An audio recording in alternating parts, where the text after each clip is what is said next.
Hello mga kaiday, magandang gabi sa inyo. Ngayon ko na lang ulit kayo na update. Yan. Gabi na po pala kami kumain at kami galing Masyad pa. Gabi na rin kami nakauwi at sinundo ko ang batang ito. O yan, diba? Ilang araw nyo din siya hindi nakita. Mag-hi ka na. Tawagin mo na si Inday. Hi. Hi. Nanin. Mananin daw siya. Pakita mo nanin mo. Yan. Nanin na ka Inday. Sabi mo. Day. O, hi na. Hi ka sa kanila. Hi. O, diba? Ngayon yun na lang po ulit siya nakita kasi nga nagkasakit nga siya ng mga nakaraang araw. Siya naman ay okay na ngayon. Ayan si Ate Sophia, ay nari si Ate Joanna. Ito nga lang pala ang aming nilutong ulam. Si Ate Joanna nga palang nagluto niyan.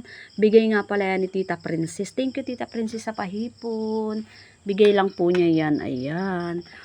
Kain-kain po tayo mga kainday. Thank you, thank you. Kanina po ay naging busy po ako kanina. Kaya po, ngayon lang po ako nakapag-update na naman sa inyo.